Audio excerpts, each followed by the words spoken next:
Good morning, everyone. Good morning. And hello. I am super excited to have you here and excited about the conversation that we will have today. What is exciting is that this person will be talking about our health so that we can live a better and healthy life. Our speaker has had the opportunity to research and study the importance of health after an injury on the football field during his 8th year in the National Football League. He has also had the opportunity to work with many doctors and professional health nutritionists across the globe. He is the founder of the Light It Up Foundation. At the end, you will be given the opportunity to ask questions, so feel free to ask any questions. So I present you on today, this morning, our speaker, former NFL, Keith Mitchell.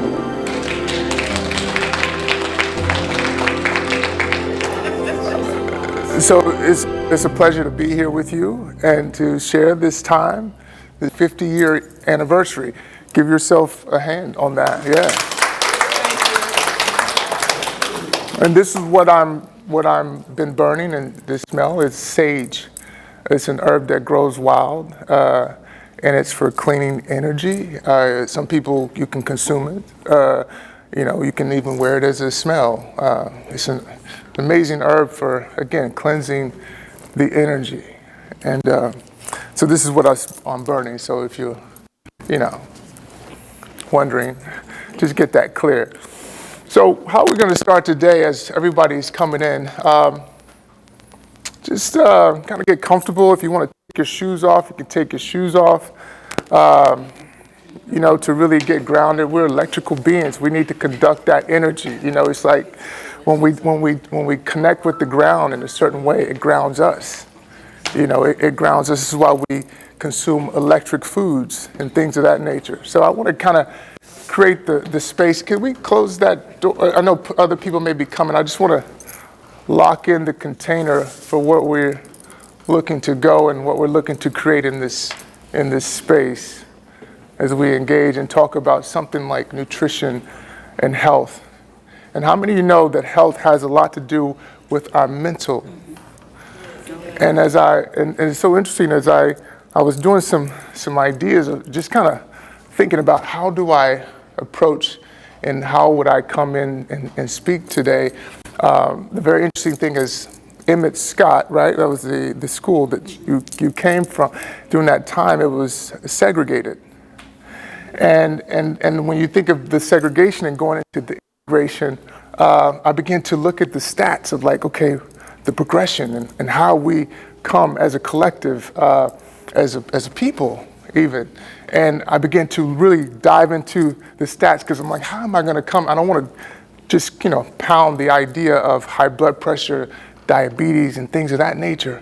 But one of the very interesting things, and we will deal with that and go into that, but the thing that I saw that really was alarming to me, and it just brought up something that got my attention, is as a culture back in, 72, when you guys graduated, we represented 13% of the population.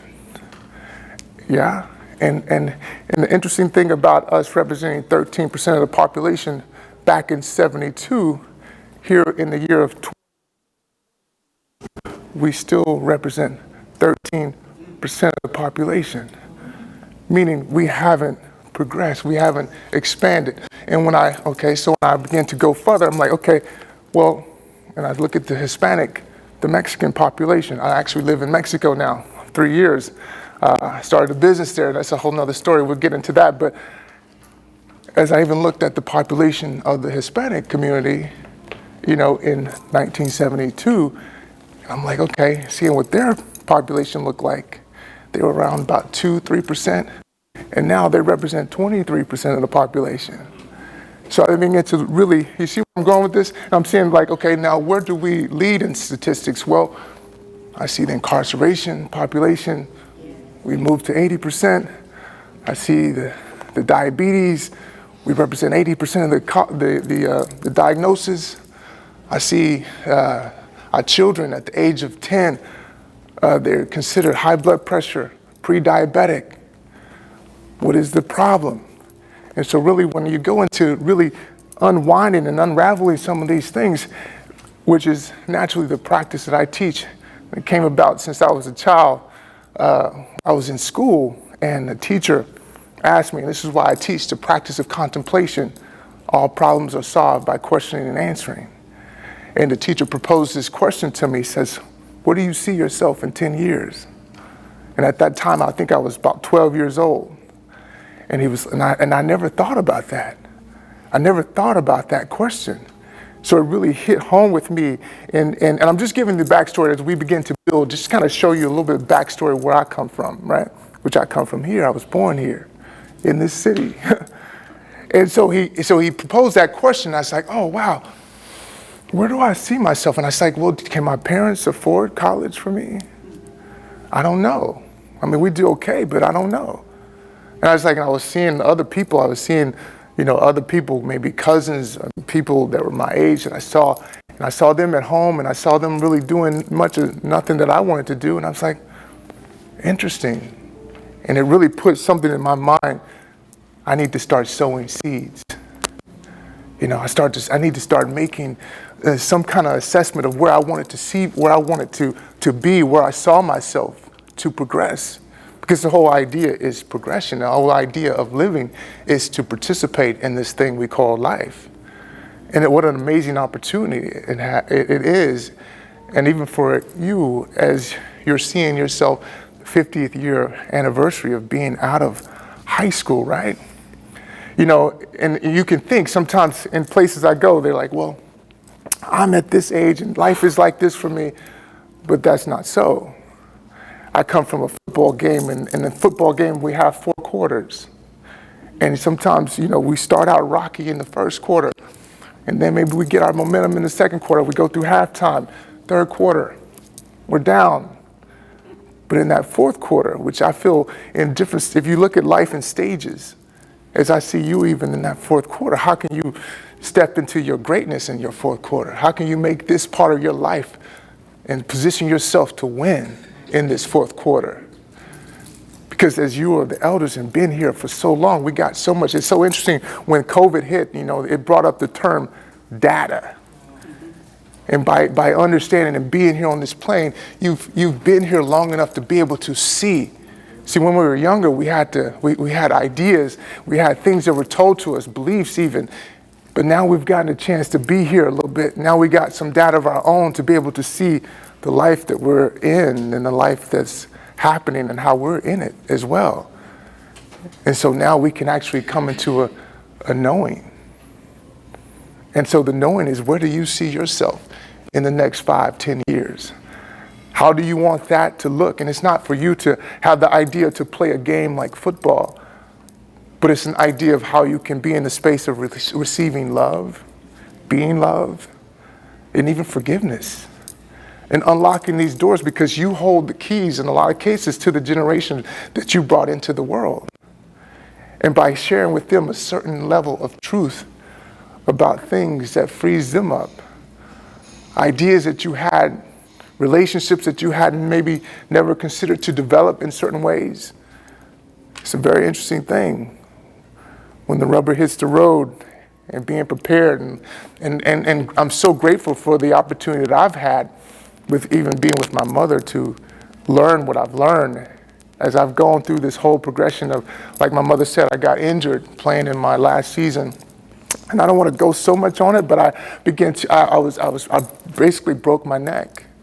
I played linebacker in the National Football League, one of the most insane, games, positions that you could have. And I was one of the best at it, which is a whole nother story. What really was in me that made me be that character, that persona, which that's a whole nother story. And we can go into that too. But the purpose of that is I went through that to gain an understanding of what we're here to talk about, some things around health and nutrition. And so I'm just going to put a little story of my mother, since she introduced me as she was in Houston at the MD Anderson, and she was diagnosed with the stage 3 breast cancer. And by that time, I had been going through my process of discovering and searching out how can I heal myself and learn nutrition, how to feed. Basically, I like to really be simple, but also kind of blunt. Learn how to feed myself. Learn how to nurture myself, because I didn't know. And at that age, I was, 31, 32. But I began to put myself on this journey to open up my mind, to be exposed to what it is to nourish myself back into a healthy state. And by having that information, I was able to be there for my mother when she was going through her diagnosis, to say no. When the doctor says stage 3 breast cancer, chemotherapy, radiation, I could say, that's not what we're going to do. We have another option. Do you propose one? And if you don't, I have one. And that's one of the things that I'm a big advocate for, is a practice, not a hobby. And what a practice is that I'm doing this because it has an impact on my life, and I'll be able to use this concept for my life. A hobby is something I do just for the enjoyment. My life is not progressing. My relationship is not progressing. But I come over here and I participate because it takes me away, it takes me out. I get to escape even. And I get to have fun over here, but again, back in life, it's still chaotic. I'm around people, I've been around my whole life, and I don't even know them. We go passing, we say, hi, how you doing? Everybody's okay, nobody's dead. Well, who died? Okay, I'll see you next holiday. That's the relationships that we're accustomed to. But we get to do something different than that. We get an opportunity to establish something different than that. And that's the beauty of it. I always like to go into realizing and seeing the situation, and then we can get our mindset around how can we solve this problem, to change it, to improve it. I'm glad we have a few men in the space today.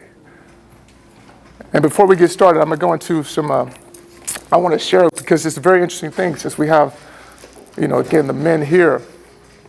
One of the things that I began to research in is, why do men die earlier than women?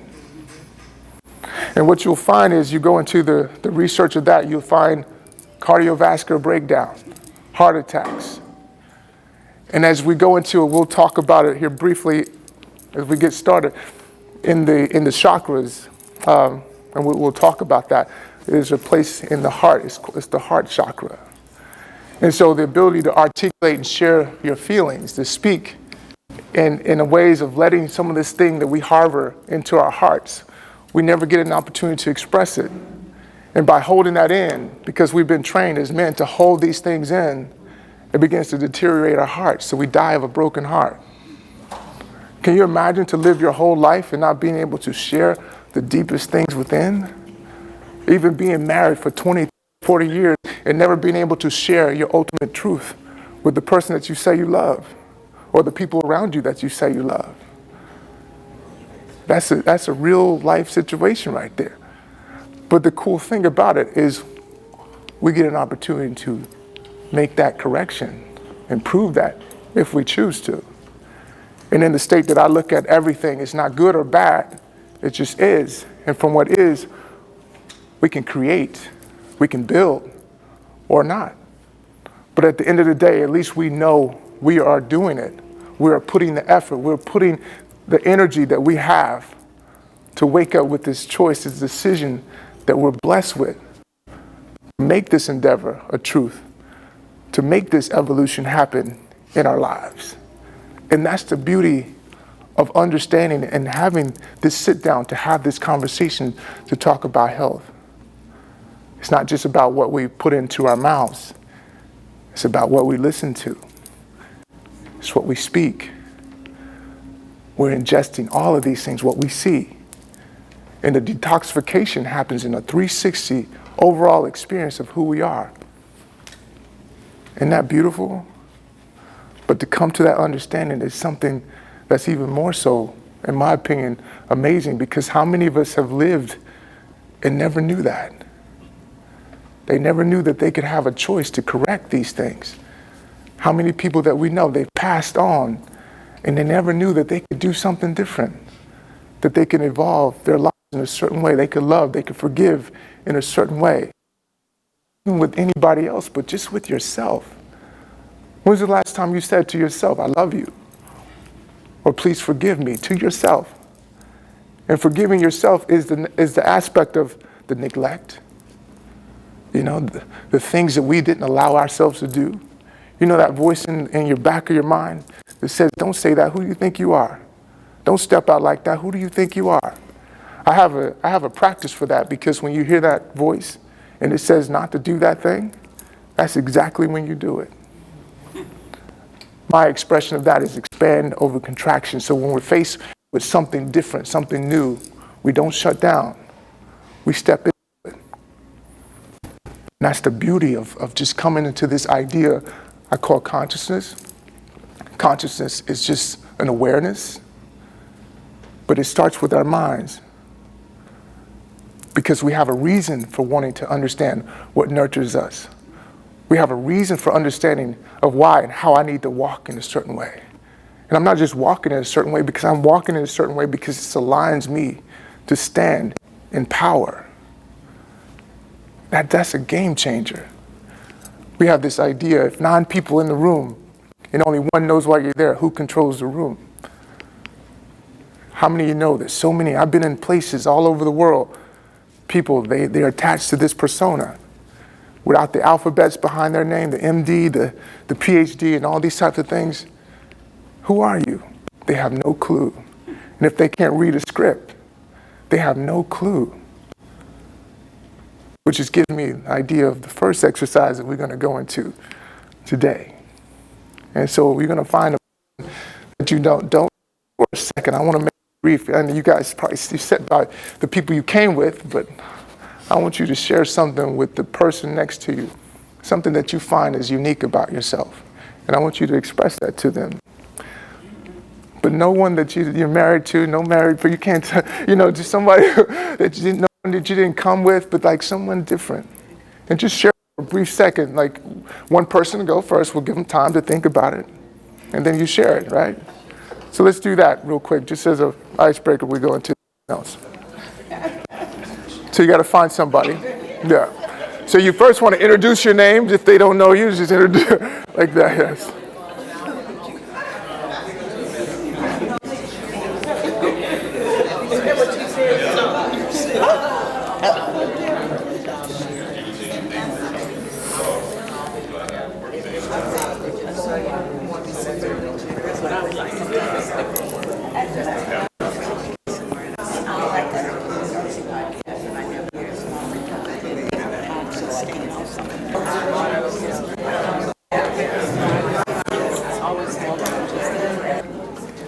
How many of you stick to the drill?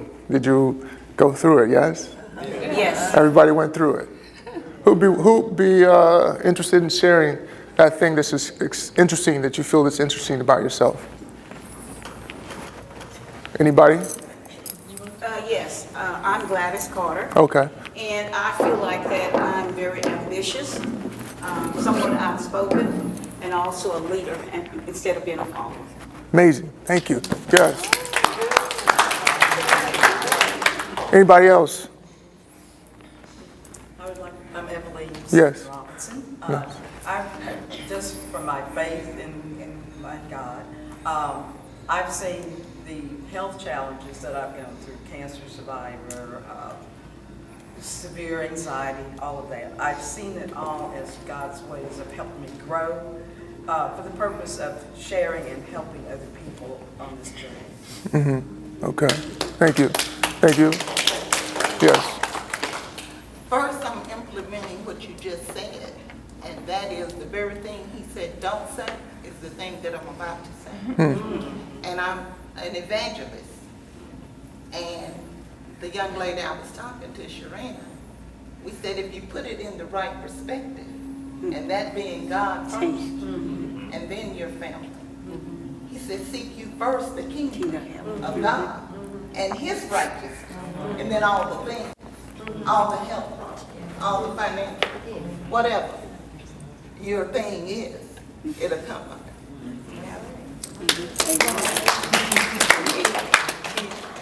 I would like to share, because you used myself as an example, and you went through what I went through when I was diagnosed with breast cancer. And like, we come together as a family, made the decision, what's the best thing to do. And I remember us talking about, well, if you're gonna go through all of these things, well, we're gonna go to the best hospital. And one of the things that, even going to the best of hospitals, having the best of doctors, it's not the doctors, it's but God that gives them the guidance to do these things. And then we have to process the things that they're saying. And one of the things that when I entered there at MD Anderson, it was a nurse. She just, for some reason, gravitated to me. She said, I never give books away, but I want to give you this book. And that book talked about how people develop cancer. And we all have cancer cells in our bodies. But what the thing that cancer feeds off of is sugars and dairy products. Because the dairy, you know, I'm sure you're getting that. But anyway, at the end of the day, when I went through the eating, changing my eating, and that's how we come about meeting Dr. Sebi. And Dr. Sebi in Honduras. And he said, our bodies are made to reheal itself, is what we put in our bodies. So I am a big factor on eating healthy, and so far, you know, never had chemo or anything. Went back to the doctor, they said, there's not another test we can give you. So, I'm very Yeah, so the thing with, so when we talk about the trauma, the traumatic experience, even as we've caused it and created it in ourselves, how many are familiar with the chakras? Chakras, okay? So chakras are like the blueprint of our existence, right? And so, and what's so interesting about the body is on an aesthetic perspective, outside perspective, is simply the manifestation of what's on the inside. It's like if you had a piece of meat here and you would record it for several days, where would the maggots come from? They come from the meat. They don't come from the outside source. So the things that we've consumed and a lot of the chemistry that we've created in our bodies begin to develop the dis-ease. And the first notion of this dis-ease happens in our minds. Because you can point to your hands, you can point to your feet, your knees, but where's your mind? Where's your mind? And the interesting thing about your mind, it's an idea. It's an idea that you have about yourself.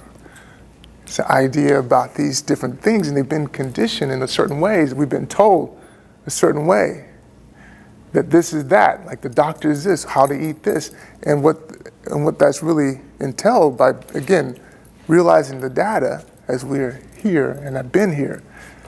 That's not what it is for us to eat, you know, or in a sense of this, it's going to cause problems in our bodies if we do.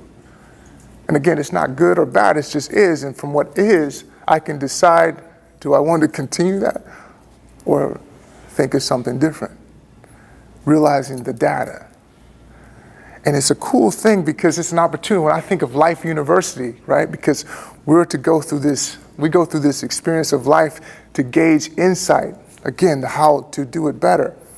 In sports, we practice every aspect of the game. From high school, Pop Warner, wherever you started, every day, every aspect of the game. Every week we prepare for that television you see, that television show you see on Sundays. We prep it every time. We have an off season that we begin to work on the so-called weaknesses, to make our so-called weaknesses our strength every day. And then the show and the tell of the tape is the performance. Again, how is it working for you? You say you're good, you say you're this vessel that can do these things. Well, we put you on television and we say, well, okay, let's see. So that's an examination process even. And then we get a result and then we go back and we look at the film and say, no, you were biased to that. You were not there. You committed that penalty. You were offsides. And I'm saying here's another opportunity for us to examine ourselves, to examine our lives, the things that we say to the reality. I think the stat I saw over the age of 20, 57% of our women are considered obese. 37% of the men are considered obese in our community. Again, these things don't just happen. They haven't just happened. They've been progressing and we've allowed these certain things. The dis-ease doesn't just happen overnight. It's a progression. It starts in our minds. And the reason why we eat and we learn to eat, because it fuels our ability to connect and understand. I look at nutrition. My verbiage for nutrition is information. And there's a whole different science that goes with that. The information of what? It's a very interesting thing when it comes to, we have a philosophy of minerals. The body needs minerals. We don't count calories, we count minerals. It's like if you're renovating your home, it needs brick, it needs wood, it does the rest. We've been told and conditioned in this environment you need protein, animal protein. Again, we'll get into this thing, but it's doing something to us. It's not connecting to us, it's not allowing us to stand in our greatest strength. But first, I'm going to go a little bit too ahead of myself. I want to get into breathing. I want to start there. And so I want to teach you breathing. We're going to do some breathing exercises. And I want to show you the benefits of breathing, because guess what? We talked about food. We talked about ourselves being a manifestation of this mineral. 102 minerals on the planet. It's 102 minerals in us. Food is a manifestation of minerals also. Water is a liquid form of that mineral. Air is the vapor form of that mineral. And so I want to introduce you to why breathing is such an important piece of this processing mechanism. How many of you know that breathing allows us and teaches us how to breathe and process the experience? We're processing things. When the rays of lights give an idea in our lens, it begins to process the experience. We hear sound, vibrations. We process the sounds, make it music. We process the sound, language. All these things, we touch things. The ancestors, they would eat with their hands. And the reason why they would eat with their hands, because as they're touching the food, it begins to pre-digest the food in their mouths. It begins to accumulate the enzymes that's going to help them break down the food. It's a whole different dynamic that we were not given this information. But it's an opportunity also we can get it and get some of it back. So let's start with breathing. So I want you to kind of prep your feet, get your feet under you. Knees correct, maybe allow that spine. You can sit back if you want, but the idea is allow that spine to be upright. Again, the foundation, the feet under you. I just want you to breathe through the nose. Inhale through the nose. Exhale through the mouth. Inhale through the nose, big inhale. Exhale through the mouth. Inhale through the nose. Hold it. Exhale out of the mouth. Just notice what's happening with your breathing. Is the heart racing a little bit? Yeah, that's the parasympathetic nervous system. It controls the fight or flight. And the reason why your body responds like that is like, am I in fear? Am I in danger? And the idea of the fight or flight is for us to escape and run, have energy to escape. And then the parasympathetic nervous system relaxes us. It says, no, it's okay. So what we're doing, we're training through breath work. We get to train our nervous system. Inhale through the nose. Exhale out of the mouth. And really engage in the belly. The breath should come from the belly. Notice how your shoulders want to shrug. Let your shoulders just simply relax. In fact, just raise the shoulders up. Exhale, drop the shoulders down. 2 more times. So inhale, raise the shoulders up.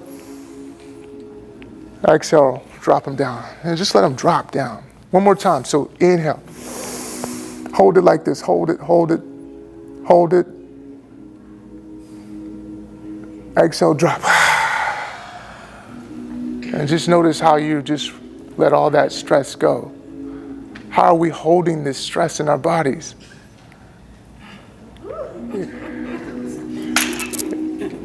Inhale, breathe, stand with it. Exhale. Calm mind, strong body. Inhale. And exhale. So we're going to do some breath retention. So we're going to hold it at the top. We may hold it at the bottom. We just work to it, exercising those lungs.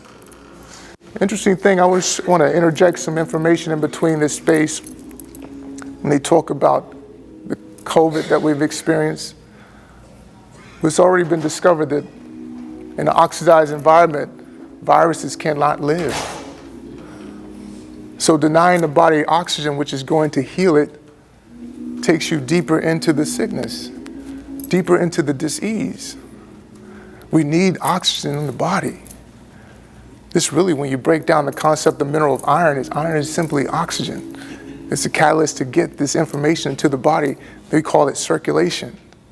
And when they say this term inflammation is where, if you think of your nervous system, the pathways are like freeways. And when you have that congestion, they can't circulate. And in a sense, the hormones just means order. It's a behavioral trait of the cell. It's to give the information to the body, to the receptors, to receive that message so they can function. Isn't that interesting? So we're going to do some breath retention. So breath retention, just so you know, we're going to hold it. We're just going to hold your breath and we're going to try to count to maybe 3 or 5 and just try to go with it, work it. And as you're breathing, I want you to just simply soften your jaws, your brow. I want to get you into a relaxed state, because we're going around like this. This is a 4-quarter game. This is a marathon. It's not a sprint. So we're going to get exhausted like this. We're going to break down like this. We got to get a finesse game. So the femininity needs to be developed. Soften. We don't have to be hard. Soften. We call that love, right? It's an association, love, compassion, patience, soften. Inhale, hold at the top. So inhale. Hold it. 1, 2, 3, 4, 5. Exhale. We're going to do that 2 more times. Inhale. Hold it. 1, 2, 3, 4, 5. Exhale. So now we're going to hold it at the top, and we're also going to hold it at the bottom. So as we inhale, we're going to hold, and on the exhale, we're going to hold the oxygen out. And just notice how the heart races. Mind goes fight or flight. And imagine yourself in these times in life we get tried. Problems happen, arguments happen. And just put yourself in those cases. It's just processing the experience. To lead in that idea, we talk about love, compassion, forgiveness. Starting simply with yourself. This is an amazing tool that we can use in our day-to-day lives. So we're going to inhale. Hold it. 1, 2, 3, 4, 5. Exhale. Keeping the oxygen out. Keep it out. No breathing in. 1, 2, 3, 4, 5. Inhale. Hold. 1, 2, 3, 4, 5. Exhale. Keeping the oxygen out. 1, 2, 3, 4, 5. Inhale. Hold. 1, 2, 3, 4, 5. Exhale. 1, 2, 3, 4, 5. We're going to do that 1 more time. So inhale. 1, 2, 3, 4, 5. Exhale. 1, 2, 3, 4, 5. And just breathe. And notice how you feel. Maybe if you want to close your eyes, just kind of go in, check in with yourself. Notice how you feel. Notice how your feet connect to the ground a little different. Notice how the space around your heart can just circulate, feel it pumping. Notice your mind. Notice your thoughts. Allow yourself the space to be free within you. Breathe. And we're going to do some subtle movement just as you're in the chair. Nothing too crazy, as we're just, you can call it chair yoga. Yoga is the idea of just embodiment of these ideas and implement it. It's like walking and chewing gum. I don't advocate chewing gum, but just walking and doing something simultaneously. It's developing this thing. Because we live in the world, so we can take the idea and conceptualize it mentally, but we get to function with it because we're moving. We're doing yoga every day because we're moving. We're breathing. We're having life experiences. So just check in with you. So maybe if you want to get some space in between yourselves, you know, yeah. Yeah. And when we get into some of the movement, I want you to kind of check in with how you start breathing in some cases. You got to remind yourself to keep breathing. Because again, we're going through life having experiences and we don't even know we're not even breathing. You know, we don't even know we're not even breathing. So as you're here, you're sitting, I just want to take your chin to your chest here. Yeah. And just take your chin to the right shoulder. And you're going to up and over to the left shoulder. And inhale the chin down. So you just kind of go at your pace. So inhale, just breathing in movement. So inhale, chin rotates. So basically making a circular motion. And just make it, I'm just trying to let you see the edges on it. If you're going fast, go slow. If you're going slow, go a little slower. An opportunity here is to feel and listen to how your body communicates with you. Those sensations you feel is the body saying, yes, that's it. The body doesn't have a voice box. It can't literally speak to us per se, but it gives and it shares with us through sensations. So inhale, just find your edges. So when you talk about a lot of issues in the thyroid, the lymphatic system circulating with the mind, communicating the brain to the body, these channels get blocked. And also in the throat, we have the throat chakras, its ability to speak our truths, to open up these pathways so we can actually communicate, articulate ourselves. And just notice how that feels. Notice any restrictions. Inhale, breathe. On the next exhale, find your way going the opposite direction. Just find that opposite direction. So with this, we talk about brain cognition. Again, the nervous system being able to move in a certain way. A lot of the patients who go through Parkinson, dementia, things of that nature, they lose the ability to make circles.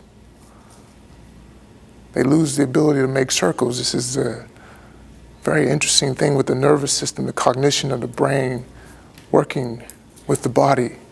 This is why they call it the mind-body connection. And one more circle there. And exhale, come to center. Come to center. So we're going to take our hands, just kind of make a fist here, just kind of rotate your wrists. And just rotate your wrists. And just notice how from being on those computers and the carpal tunnel, stagnation, that's all it is a routine. We find ourselves stuck in these routines. And those routines look like these ways of being. Remember how we say, I'm just like this. This is the way it is. This is the only way that you've allowed it to be. And there's new ways we can create a new rewind, opposite direction.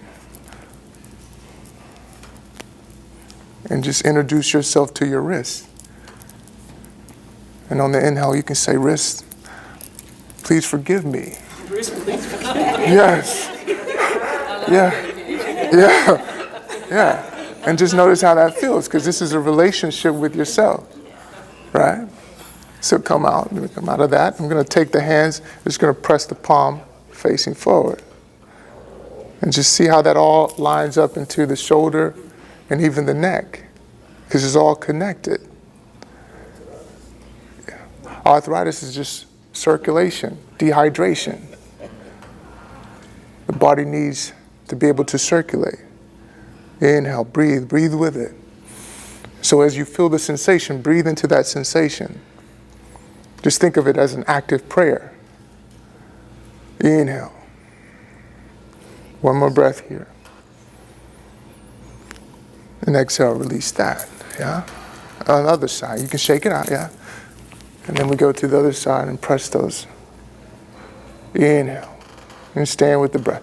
And even as we're here, maybe we relax those shoulders. Still relax, drop those shoulders and just breathe. And breathe into you. Exhale. 2 more breaths like that. Inhale. Exhale. 1 more breath. Inhale. And exhale. Release that. Shake it out. Inhale, breathe. So I'm going to try to get us to do maybe some other movement around the neck. So you're going to take your right hand to your left knee. You're just going to take your left hand and kind of, maybe you gauge it to like kind of find this twist here. Inhale, and just taking the chin, the torso, and just kind of finding that twist. Even if you take your gaze to the back, yeah? Did you see? Okay, I'll show you. Okay. You can come up to the front then. It's perfect, come up to the front. So go here and just taking your, and with each inhale, you're gonna lift the spine. So gotta get the feet, gotta get the foundation, yeah. So the feet are facing straight. Right hand here. You're gonna hook the left elbow here. And on the inhale, exhale, twist. Inhale, lift. Exhale, gently twist. And the twist is energetic in some cases where you get to your edge. So you inhale, you think about your spine, internal organs lifting. And what we're doing is decompressing our internal organs. How many of you know those organs are connected to emotions? Liver is anger, kidney is fear, the intestines is worry, the heart, lungs, grief. Inhale, breathe. Allow your body to breathe. So even that neck, allow that neck to be aligned with that spine. Inhale. 1 more. Exhale, release, unravel that. Let's go to the other side.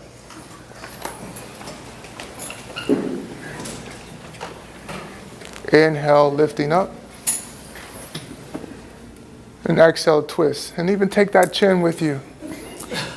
So take that chin with you so you can, so the chin is going too, yeah. So the chin, yeah. Inhale. Exhale. So inhale, lift that spine. Just think of those spinal cords just stacking up. Exhale, twist, energetically twist. Nice. 2 more times. So inhale and breathe from the belly. Exhale, twist. 1 more breath here. And exhale, twist around. Nice. Unravel that and come back to the front. Nice. And how we doing? How we feeling? We good? Okay. So from here, you what's that? Yes. Okay. So we're going to do something else here. We're going to just take the hands. We're going to work into the shoulders here. So we're going to take the hands forward. Inhale. And exhale. Just kind of find a fluid flow with this, working the shoulders. Inhale, inhale. Exhale, flow with it. Not so stiff, not so stiff, just flow with it. And make it natural. Inhale. Exhale, coming down, nice, just like that. So big inhale, inhale. We do that 5 more times, inhale. Let those shoulders drop, relax, exhale. Yeah, some of you are like this, let that go, relax. Drop that shoulder, inhale, fluid. Exhale, breathe, nice. 2 more times, inhale. Exhale. So 1 more time, inhale, take them up. We're gonna keep those hands up this time, right? And we're gonna bring the hands together, interlace the fingers, and press the palms to the sky. Nice. And maybe you take your gaze up and just look up a little bit here. So we're interlacing the fingers like this, palms pressed up, just like that, yeah. And maybe take your gaze to the sky. Inhale, breathe.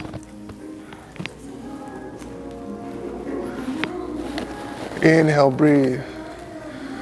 Nice. And maybe notice shoulders burn a little bit. And that's the idea. The body needs a little pressure. That's how we get growth, pressure. Inhale, breathe. So from here, we're going to lean to the right a little bit, pressing out. So lean to the right, your right, not my right. And so think of that side body getting exposed to all that oxygen circulation. Because by being upright all the time, we get that compression. So we get to open up the body. We open up the body so we can breathe. Inhale. Stay with it. Maybe take your gaze to the sky like some of you are doing. Inhale. On the next exhale, rotate to the other side. And take your gaze to the right corner of the wall, at the sky and the ceiling. Nice. Just like that. Inhale, breathe. Nice. 3 more breaths here. Inhale, 3 breaths, strong in this posture. Inhale. Exhale. Inhale. How can you stay compassionate with your breath? This is where it gets trying. Inhale. This is going to prep you for when things get not so good. Stay in it. On the next exhale, come to center and bring the hands down. Breathe. And notice how you feel. Feel that sensation in your shoulders, the circulation, blood moving through your body. Inhale. Yes. That's loving. That's loving yourself. And feel it. Feel that love. Your body's gonna be like, yes, this is what I've been wanting. Yes. Yes. Yes. Yes. Yes. All of it. It's good. Yeah. So let's do some more. Yes. You know, I felt that I have temporary back problems. Okay. And my lower back, so when I was stretching, I felt it releasing. Okay. Yeah. Yeah. Yeah. All that information is within you, and it's waiting on you. It's like you got this Ferrari, this G4 that's ready to take off, and we just hold it back. And we don't have to do that. We can fly. Okay, what about this sciatic? Yeah, the sciatic is just either whether it be dehydration, again, compression. A lot of times when those areas are compressed, it can't give blood flow through, hydration through. The hydration carries the knowledge of the nutrition into our bodies. So with that, we can do this. So we'll take the hands overhead again, like here. We can go bring them up forward like this. And just exhale and forward fold here. And just let your head relax and drop down, yes. What is that again? I heard her say something about back. Sciatic nerve, or she had some temporary back issue. Okay, I have a shot Tuesday in my lower back, so I'm trying to hear. You had a cortisol shot? I have Like a nerve block. Yeah, cortisol. Yeah, yeah. And so we're just stretching those areas out. Yeah, you want to try it? Yeah. Yeah, and just find your edge with it. If you get, and just kind of notice as you breathe. Are you breathing? Stay with it. Inhale, exhale. On the next exhale, just walk yourself back up. So walk your hands back up to a straight spine. Yeah, just like that. Nice. Just like that. Yes. Osteo?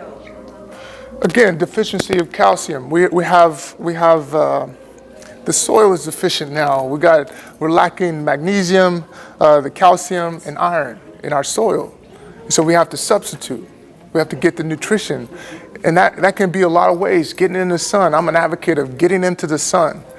We need 15 minutes on the front side of your body, 15 minutes on the back side of your body. And notice that the idea, we're going to go into that. I just want to kind of go through some movement, and then we can talk about some more of this. So we can take the hands up again. And exhale, fold forward. Inhale, breathe. Just a couple breaths there, hanging down. Yeah? And see how you can let your neck go. Let your neck drop. Let your neck just completely, no tension in your neck. Inhale, breathe. On the next exhale, you're just going to walk yourself up, back up to sitting. Slowly back up to sitting. Nice. Nice. So you got to breathe. If you're getting lightheaded, you're not breathing. So when you're down, make sure you're breathing. We'll do that one more time. So inhale, taking the hands up. And exhale, fold forward. And let your neck completely go. And just notice how each time you're able to go a little bit deeper into this. Inhale, breathe. And see how you can just take that tension out of your neck? Take that tension out of your neck. And if you need to take your feet a little bit wider to get further down, you can.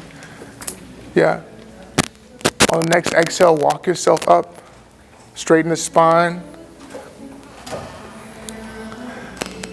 And before we do the next one, I want to share with you this one.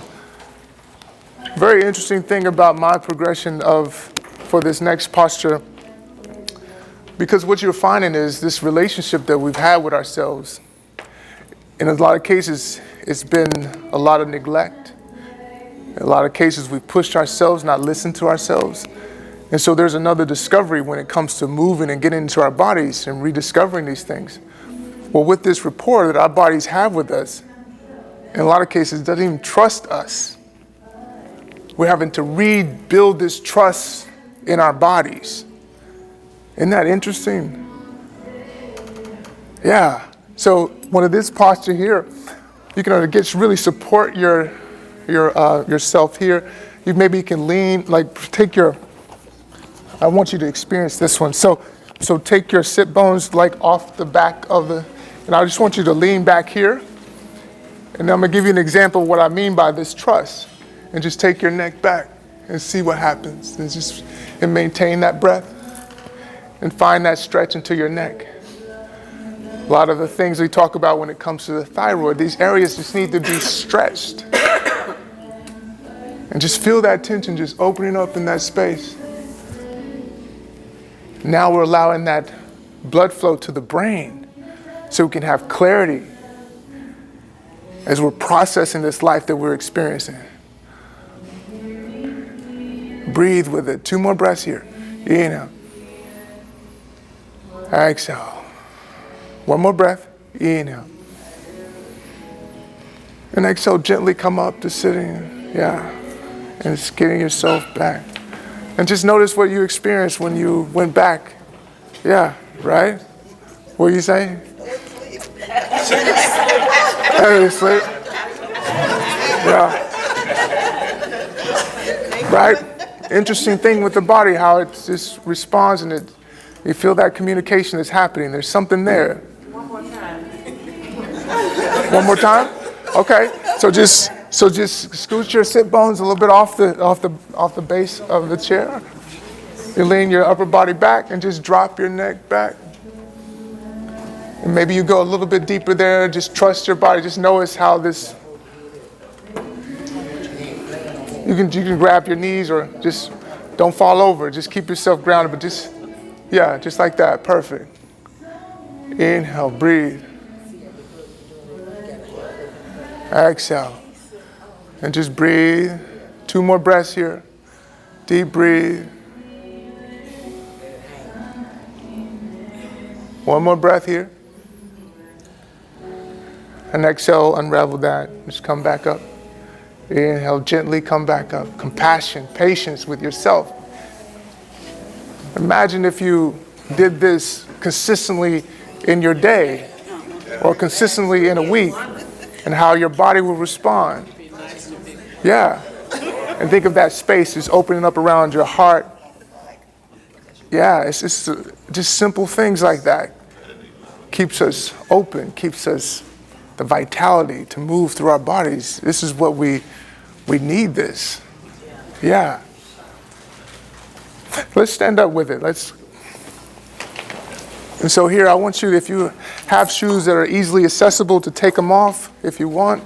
I like for you to really ground on the floor. Inhale, breathe.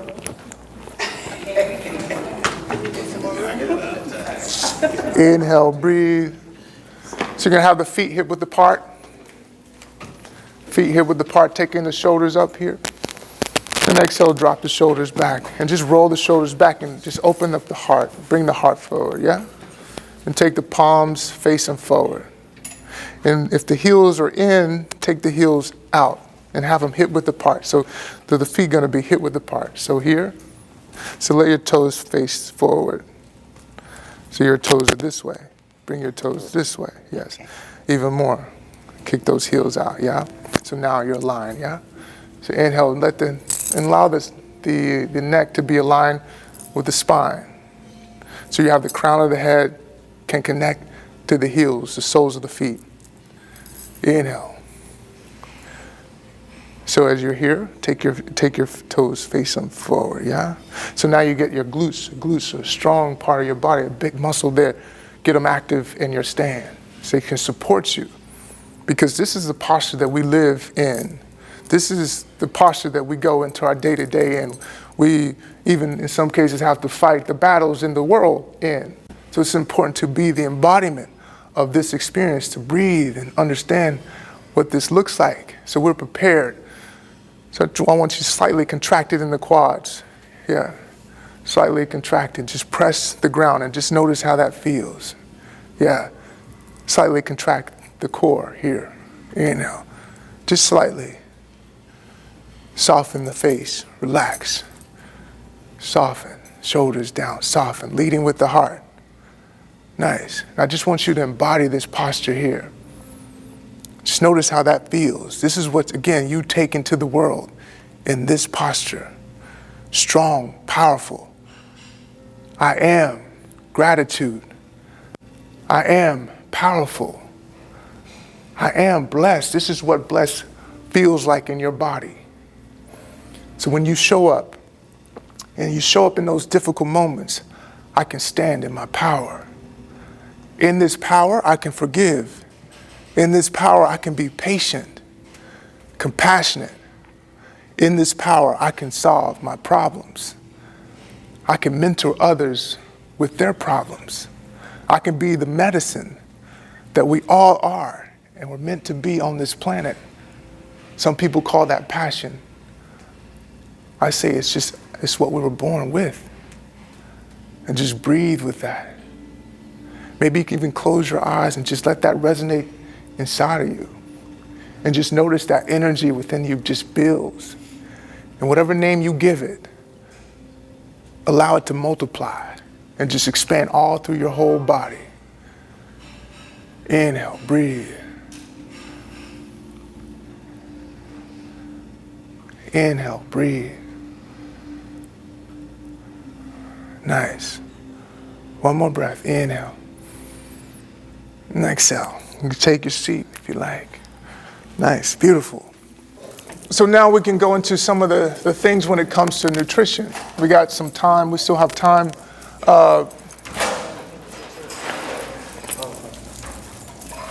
So if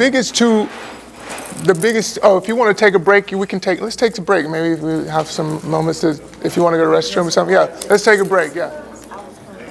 So we were touching on a little bit about the chakras and how many of you are familiar with the term chakras? Chakras, yes. I know you mentioned what's your name? I'm Sylvia. Sylvia. Chakras, yeah. So chakras are the blueprint of our body, kind of like a house, how a house is built the fundamentals of how they put the things together, and how we have this same format in our bodies. We have the root chakra, which is childhood, the development, when we're birthed into this world. We have the sacral chakra. Sacral chakra is going to be around our sexual organs, the endocrine system. This is going to consist of who we've engaged with, intimately with, and various variations like that.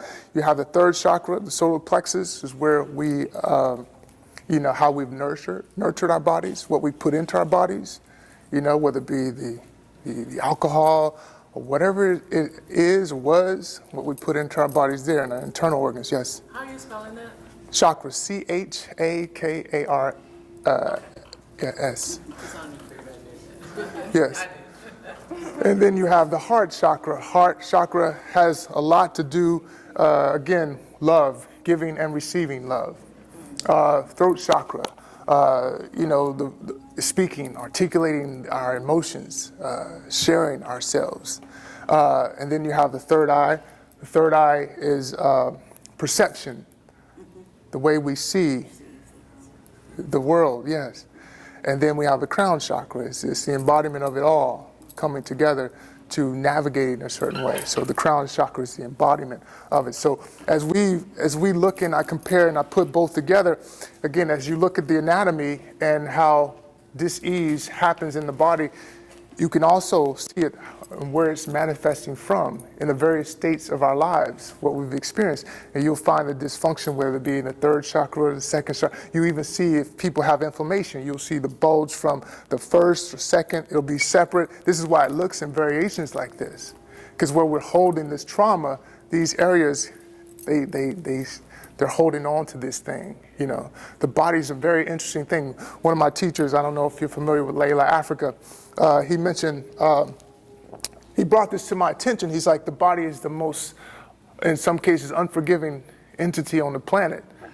And it was like, well, okay, how do you know that? Or why do you say that? He's like, well, if you look down at your leg, your ankle, you can see, when you were 5 years old, when you fell down off that bike, or you can see the remnants of that, and if it's that on your skin, imagine what's in your internal organs, So again, that report I was sharing with you, how in the forgiveness, starting with ourselves, the rapport starting with ourselves is where we can go in and really, create the healing and ask for forgiveness within ourselves.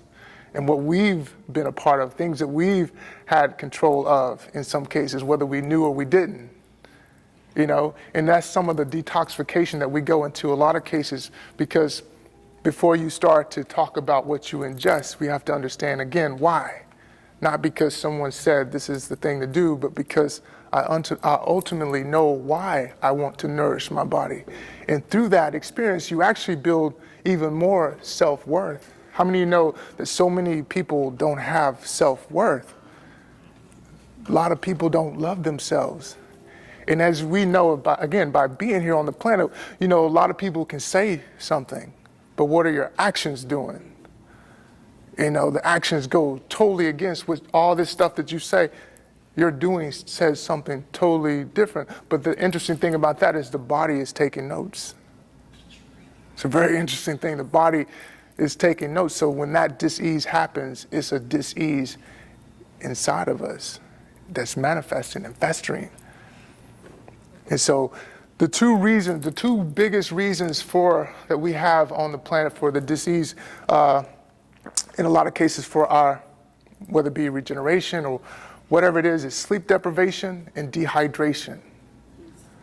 How many when we sleep, we take in, as you just went through your breath work, breathing exercises, we take in 90% of our oxygen when we sleep.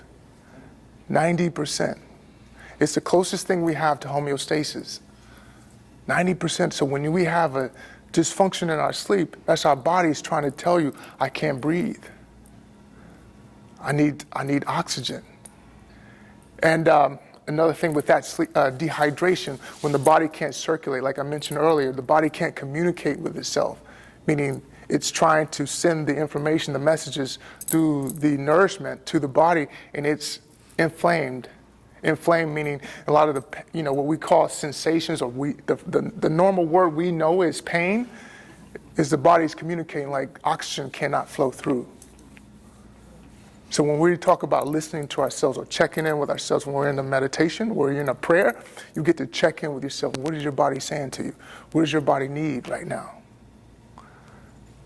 It's an interesting thing of, again, building that rapport, that relationships with yourself. I like to call it relationship because it's continual. It's not just stagnant. It's a growing that we're looking for to evolve.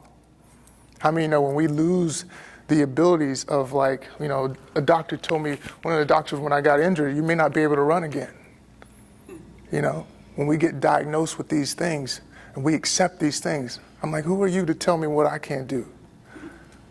Who are you to put that limit on me? I'm not giving you that kind of power on me. These types of things, and even how we sometimes even diagnose ourselves. I'm this way, I'm that way. Or relationships have been this way for me. Or this relationship with my son is like this relationship with my mother is like this. We misdiagnose the situation and we don't even give ourselves a chance. Because just like we're talking about rehabilitating our bodies, the things that are extensions of ourselves also have the ability to rehabilitate, rebuild, transform. And that's how they go together. So when we begin to build this house up, it gives us new ideas and ways that we can approach the world. And that's why human connection is such an important nourishment, and because we've been traumatized in a lot of cases, I always say we build fences. We build, he talked about Donald Trump building walls. We build the walls ultimately. And that wall ultimately begins to disrupt our ability to connect with ourselves. And we find ourselves just sitting as like, this is how it is. But it ain't so. And that's the beauty of coming into understanding, again, why? Why? Because I'm worth it. Because I desire to have it. Because I can have it. And whatever you're aligned to, whether it be the higher power, the creator, whatever you call it, because I believe this is so. And so it is. That begins to be my mantra, expand over contraction. So we get an opportunity to, at this point of our lives, when some people have checked out, we get to check in. We get to build. And so nutrition begins to be a catalyst for all that, starting with breathing. How many of you know if by just simply creating this opportunity, as we did our breath retention and some of the various variations of the breath work, starting your day like that, what would your day look like starting like that? How would things change? And even if, maybe even before you go to bed, having that as a simple practice of just clearing your mind, preparing yourself, to recharge, to reboot, reset. Just little things like that we can do. If we do it 30 minutes here, we do it 4 or 5 times a week, what does that add up to? And then what you'll find is we begin to train our bodies. So this is how I breathe when I'm awake and when I'm asleep. This is how I breathe. This is my practice. So now meditation begins to be my duration, how I walk through life. As that posture we stood in, we get to walk in life just like that. Breathing. That's the basic fundamental that we can start with. All the other things are just ideas until we build that basis. Again, we have to feel ourselves worthy of it, that rapport of it. And just like some of you mentioned, like my body feels different. Because your body will respond very quickly. All it needs is a little bit, what you'll find. You give it a little bit, it'll give you so much more in return. It's a beautiful thing. Yeah. So a lot of people have questions about the nutrition. I can answer questions around nutrition. I'm an advocate. When I met Dr. Sebi, how many know who Dr. Sebi is? Well, Dr. Sebi, for those who don't know, I had never seen, I've been around, and again, I saw a YouTube video of him before I met him, and Lisa Left Eye she was from this group TLC, and she did this documentary. And I was like, he was in Amazon in Honduras. I'd never been to Honduras before. I'm like, I don't know how I'm gonna get there, but I'm going. I gotta see him. I gotta meet him. And because I wanted to be well. How many know when you're in that predicament, you want to be well? It's like everything is nothing gonna stop me from getting what I want. And so I made that. I was adamant about that. And so by meeting him, he turned me on to something that's so powerful that I get an opportunity to share with you. And that's the supplement of CMOS. And the interesting thing is CMOS it acts as an astringent, and it's profound in calcium, magnesium, in particular calcium, magnesium. And so as an astringent, what I mean is, how many of you have ever done anything with the skin, like a witch hazel, it closes the pores. So astringent acts as it tightens. And so CMOS is 98% density. So meaning, as soon as we take it, our bodies can do what it needs to do with it. It absorbs it quickly. So as acting as an astringent, my skin tightens. The collagen is in calcium naturally. So it gets to tighten. And not only my aesthetics, my external skin, but my internal skin. We were talking about the kidneys. CMOS as a supplement acts as an astringent to tighten, to rebuild those internal organs. So profound. It also does a lot of things in the lungs. It begins to decongest the lungs. Because mucus, Dr. Sebi's philosophy, which is mine also, that all disease in the body is based off of mucus. Mucus is necessary, but out of the range of acceptance, it begins to cause problems. And that happens from a lot of cases, an acid-based diet. And I'm not here to tell you to take away your meats and the various things that we in the culture take in. However, we can monitor how much we take in. If you don't have a pathology, you can actually say, okay, I'm gonna eat meat only 4 days a week, or I may take it out even 1 day a week and then build off of that to like 2 days to 3 days or whatever it is, or I may fast. How many incorporating fasting is one of the most amazing detoxes you can do. You can do intermittent fasting, how I live. Intermittent fasting is like, I take my first meal around noon, and the reason why, and really intermittent fasting came from the ancestors. They would use and work with nature. So the sun at the highest peak is going to help you produce more serotonin. So the heat of the sun, you can use the heat of the sun to help you process your food that you intake. So I make my biggest meal my lunch, and then I don't eat after 8 o'clock. So I make my dinner no later than 8 o'clock, because the body's producing melatonin. And so the body wants to relax.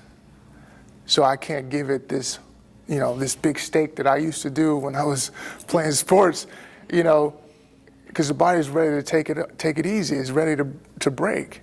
And so you talk about the stresses that I put on my body when I do that.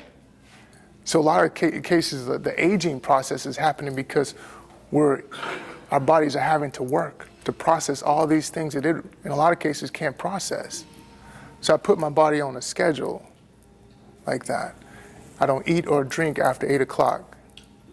Yeah. So I get all my hydration in the beginning. Yeah. Not even water. Not even water, unless you have to, but I try to make my regimen and train my body to be on that regimen. Yeah. 12 o'clock. And then to suffice the morning hunger or the habits, because really it's patterns, it's habits that we're dealing with. And habits are hard to break, And so just to consume something, I'll make a smoothie. I'll do maybe CMOS in my smoothie to give me nourishment. Really, it's just feeding my nervous system. My body's thinking, I'm again, fight or flight. I really want you to check in with that, because when the stomach is empty, the body's like, am I gonna have food? The body is freaking out like that. Are we going to have food? So it's like the stomach is empty, so you need to give it something. So that's how we've been training it for so long. So it's like in some cases wired like that. you know, and it may not ever change in that case, but we have a substitute of something we can do. So we do a smoothie, you know, and I incorporate sea moss as that. It has 92 minerals. So it gives us a lot of the nourishment that the only thing it doesn't have is really iron. But then we can, iron. But when you bring it together, like and like what my mother does, she incorporates a bladderwrack, which has iron. So then you get 102 minerals in that sense, like that. So where do you get your sea moss? So great question. I get my sea moss from right where Sebi get his. I actually have an import company, and we're based out of Mexico now, but we get it right from Honduras, Roatan, Honduras. So you couldn't get it at a health place? You can get it from us here. We have it. I have two aunts that have it here. I have my mother and my aunt here. This is one of my aunts here in the front row. She's in Longview and we're in Dallas, so we can make sure you get it. And it comes from, again, directly from the source where Dr. Sebi was. Yeah. How do you spell that supplement? CMOS, SEAMOSS. CMOS, yes. What's the name of the other supplement you said the leader used? Bladderwrack. Spell that. Bladderwrack. BLADDRACK. Where do you get that? Well, you can get that randomly. It's a supplement. It comes from these are sea vegetables, so you can get they come from the ocean. The density, again, it absorbs to our bodies very quickly. But bladderwrack, and there's other herbs that have iron as well. So yeah. So yeah, it's just strategizing. You can't go cold turkey. It's important to get some information about, you know, the stages and the steps you want to take when you make this adjustment to the body, you know. Even fasting, like one of the first things I started with is liquid fast. Go liquid fast or fruit fast. It could be a fruit fast, water fast, you know, things of that nature. The water consumption also is your body weight divided by 2 in ounces and how much water you should drink, you know. And also there's another way you can structure water by incorporating alkaline fruits with it too. You had a question? Yes, I had a question regarding the sea moss. Yes. And with making that smoothie up, does that consist of any other, maybe like strawberries or bananas or anything you mix with that? Yes, for sure. I mix all of that, what you just said, strawberries, bananas, even avocado. Oh, okay. It makes a nice meal, just that, you know.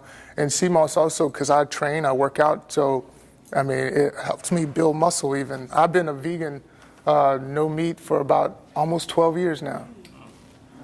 And I just turned 48. Yeah. How do you liquefy the sea moss? I know you said you have the fruit, but what makes it liquid? What creates the smoothie? So you can gel. So what happens is when you get raw sea moss, you clean it because it's having some of the, the effects of the ocean or whatever. Like it grows off of rocks. So sometimes the rocks are still attached to it and just to some of the dirt of the ocean. You can't take all of it out, but like you try to wash it. I typically wash it 3 or 4 times and then soak it overnight. If you don't want to deal with the fishy smell, the ocean smell, you can put key lime in it. So as it's soaking in the water with key lime, and then you use your blender to gel it. And again, ultimately, it's water and minerals. Remember I mentioned there are various manifestations of one another, and it liquids up. And so in that, when you mix it with a fruit, you can even preserve it overnight in a refrigerator. You can put hot water in it to make it a tea. There's variations. There's so many ways to use sea moss. I have gel from your mother. Okay. I don't know if I've been taking it right. So here's a way that you take it. You take a big. I normally just take a big teaspoon. You could do it in the morning and at night. So I do it 2 times for like two times a day for like about 3 or 4 days to get it into your system, and then you should feel the benefits of it. Like you should, huh? You can use a spoon.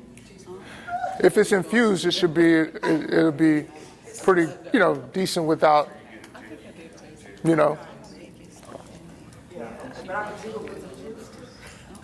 Juice, if it's infused already, it's gonna come with juice. Now so juice really, when they sell juice in the stores, and we can get into some of that too, it's just concentrate. It's not even, they'll take a concentrated tomato, they put it in chemicals, soak it, and then give you that so-called juice that's not even really the fruit. It's not really, it's not juice, but like you're getting, like say if you have a mango, you have a papaya, you actually get that by just infusing that into, your smoothie. Yeah. And then you can use, there's natural sweeteners you can use, date sugar, dates, period, agave is good. Some people use honey. Some vegans are against honey, I don't know. But whatever, but you can do things that are more natural than, things that cause problems for you. Cooking, oils that you use. Again, I mentioned, I don't know, some of you said, did you follow some of my Facebook posts? I go in a lot. So vegetables don't make oil. Vegetables don't make oil. But peanut is not a vegetable. I wouldn't use peanut oil to cook, because I'm gonna give you a reason. To process an oil to create like a vegetable oil or even olive oil, they heat it to what, 300 degrees temperature wise? What is your temperature? 98.6. 96. So you can't process it. So what happens? That oil just sit and fester in your body. That's one of the biggest reasons why we have inflammation, high blood pressure, congestion in our bodies. We can't process that. The only oils that can take high heat that we can process is avocado oil, sesame seed oil, and grapeseed oil. When you put heat and fire to these other oils, it's like a poison. Even coconut oil is not meant to be heating. Yes. I would say I went vegan for a year and a half, and I used grapeseed oil the whole time I was a vegan. Yeah. So, It can take the heat and we can process it. It's alkaline. 7.2 is alkalinity. 7.2 and above is what we can process naturally. It's important to know that and a lot of, also the body processing a lot of carbs, it breaks down in the body just like sugar. So a lot of us have sugar diabetes, not even just from eating sugar, it's just from all the carbs. Yeah. And then also, I share this with my mother all the time, the body doesn't know snacks. Yeah.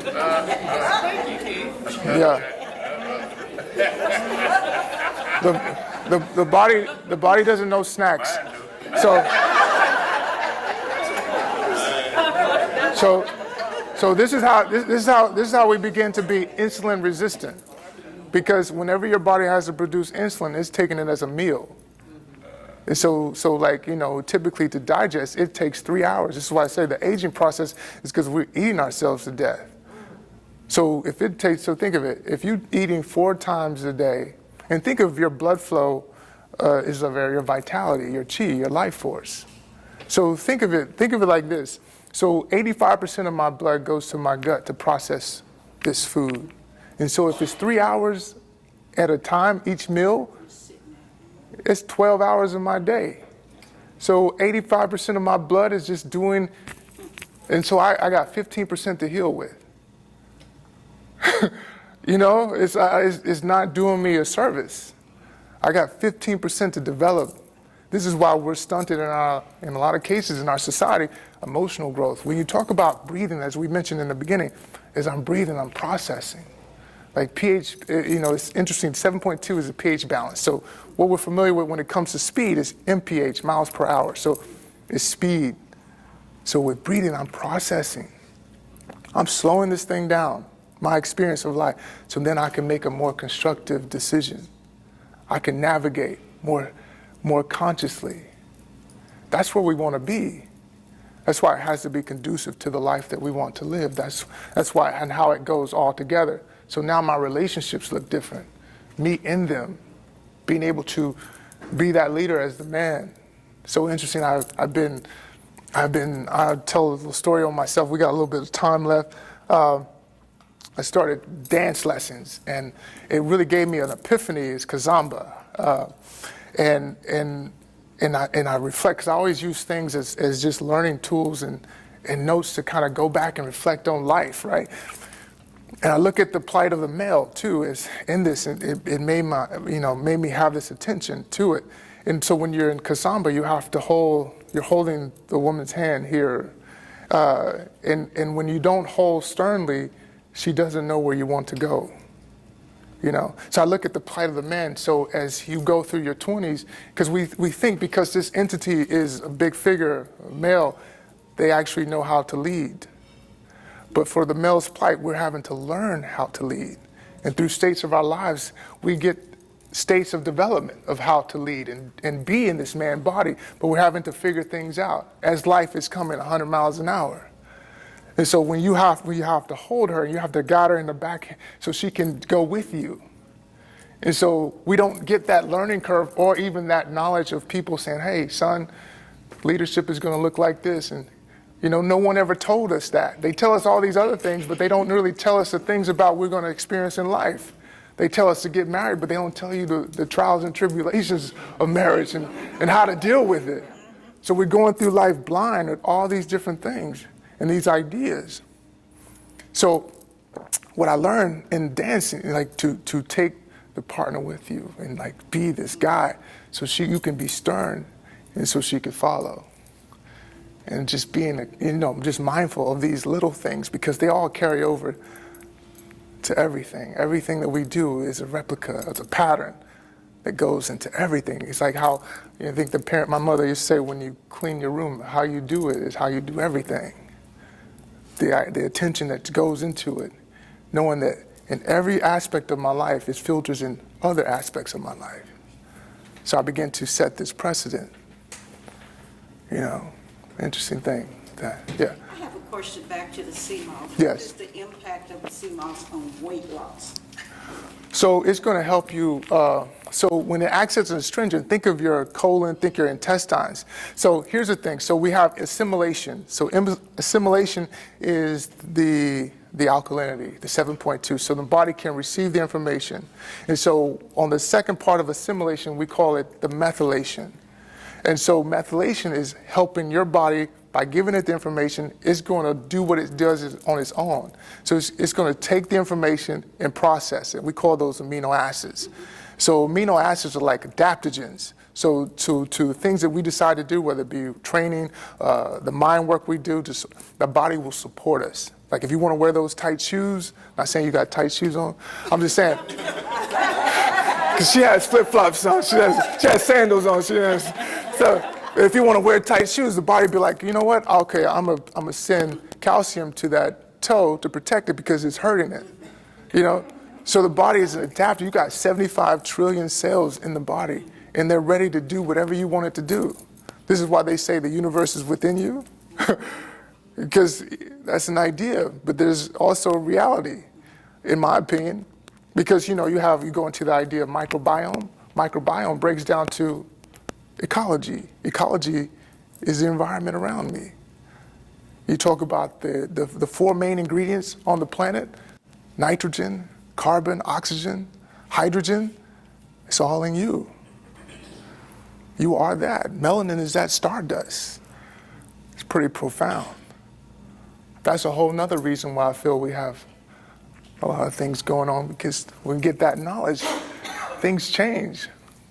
What happens when you understand that you can conceive it, you can do it, things change. It's like, I'm from right where you're from. If I had an idea that I could do something that could take me all around the world. I've been to 49 countries. I never thought, I was born here, grew up in Garland. I never knew I could do it until I opened my mind to allow me to step into it. And again, we wake up with a choice and a chance, and we can make that decision to do all the things that we desire to do, and it's a beautiful thing. Thank you so much for having me. I have one more question. Yes. To the nutrition, do you feel the need for the extra vitamin C, vitamin D3, vitamin E to ingest into our bodies? So nature doesn't make vitamins. And so how they get us is there's over 2,000 minerals on the planet, but there's only 102 that we can process. You know, like in chemistry class, there's 102 minerals on the chart. You have 102, I have 102. And so there's other minerals that are made from rocks. We want to get minerals from flora, plants. We can process that. You know, if you put a rock in your mouth, you can't break that down. It has minerals, it has calcium, it has iron, it has all these different things, but it doesn't process to us. So that's how they get us with Layla, Africa would call them vitamins, you know? Yeah, because they're man-made. And then those tablets that you're eating, you understand how much pressure it takes on the liver to break that down? Because your liver has to make it whole. That's what the irony of that, whole foods. Because we have to make it whole before we can actually process it. Isn't that interesting? Like, I mean, you eat, drink what is it, would it be prune juice or any type of grape juice, or your body doesn't process it as juice in that sense. It processes in the amounts of fruit that you're actually having, that juice consists of to make. It processes as that. Interesting, right? That's so phenomenal how the body takes that. Yes. Do you have any publications, audio, visuals? Yes, I have an online course that's coming out. I have a book coming out, the Mindfulness Playbook. It's just codifying your life to self-mastery. I feel if we're going to do something, if we have something that we do on a day-to-day basis, we should know something about it. We should know about food. I created a project when COVID happened called Intimacy Mastery, because the same fundamental when we talk about nutrition. I mean, who taught you how to date? Who taught you how to touch a man, a woman to touch a man? Nobody taught us. We learned through what? Porn. We learned through television. We learned through, like, how do we know these things? And, you know, again, we're going through life like this, but you know, we want to get into that. The knowledge is here. We're in the age of information. You know, there's you know, things we can get busy with, no matter what our age is. In fact, Dr. Sebi, one thing some of you may not know, when I met him in his 80s, he had a 3-year-old. Yeah, he had a 3-year-old. I had the little girl. So and when I met him, he had a 3-year-old. He also had a 15-year-old, and then he had a 20-year-old, and his oldest was 65. Wow. He had 22 kids, but he was impotent at 35, which we're getting a lot of patients at 35, men impotent due to the food, you know. But he had 22 kids. So I also we're working on some product. I have some samples actually for some men, you know, men for the endocrine system, because all those things can be regenerated, rebuilt, stay in the game. You may not want to have kids, but you want to stay in the game.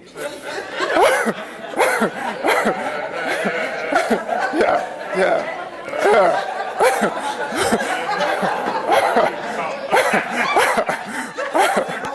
All right, thank you so much for having me. Thank you.